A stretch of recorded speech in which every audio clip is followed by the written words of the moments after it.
গাছ লাগানোর কথা বলেছেন, সেটা আমরা 25 কোটি গাছ লাগাবো 5 বছরে। তারপরে ইমাম, মুয়াজ্জিন, খাদেম তাদেরকে ভাতা দেওয়া হবে। আমরা ইতিমধ্যেই তার মডেল শুরু করেছি। এখন সকল মানুষ যাতে সম্মতার ভিত্তিতে শান্তিপূর্ণভাবে বসবাস করতে পারে, সকল ধরনের প্রতিশ্রুতি আমাদের যা ছিল তা এক এক করে পূরণ করবো ইনশাআল্লাহ। আমাদের পুরোহিতদের ভাতাও দেওয়া হচ্ছে এবং কৃষি ঋণ মওকুফ করা হয়েছে। আমাদের এই কাজগুলি এখন আগামী জুনের পর থেকে বাংলাদেশের প্রত্যেকটি মানুষই পাবে। কিন্তু আমি বলেছিলাম যে যেখানেই যা পাক না কেন দেওয়ানগঞ্জ, বকশীগঞ্জে আমি বেশি করে আনবো, তাই না? একমাত্র স্মার্ট সিটি বসুন্ধরা, আধুনিকতায় এক ধাপ এগিয়ে।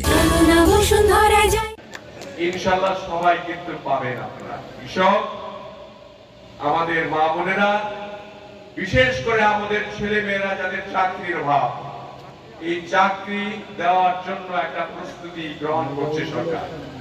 সকল বেকার সমস্যা দূর করার জন্য আমরা প্রস্তুতি গ্রহণ করছি এবং এই বেকাররা যাতে আর মাদক আসক্ত না হয় সেই ব্যবস্থা গ্রহণ করার জন্য আমরা আইন শৃঙ্খলা বাহিনীকে বলেছি। প্রথম কথা হলো, আমরা এই আনন্দের সাথে যে আজকে এখানে একটা আমরা সম্বর্ধনা দিলেন, আমি দিলাম, এই যে আত্মা টু আত্মা সম্পর্ক, এটা বজায় থাকবে তখনই যখন সমাজে অস্থিরতা থাকবে না এবং সমাজে মাদক দ্রব্যের যে অবাধ বিচরণ এগুলি থাকবে না, তাই না?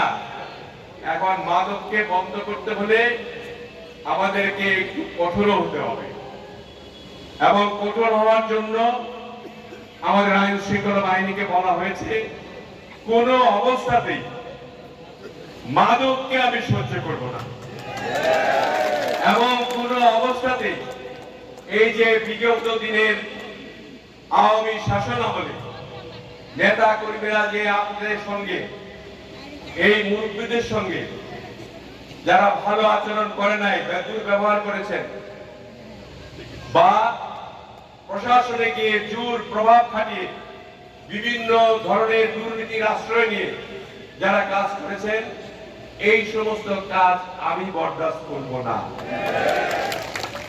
আমি চাই আমাদের সে আগের ঐতিহ্য, যে মুরব্বীদের ছোটরা সম্মান করবে, মুরব্বীরা আবার ছোটদের স্নেহ করবে।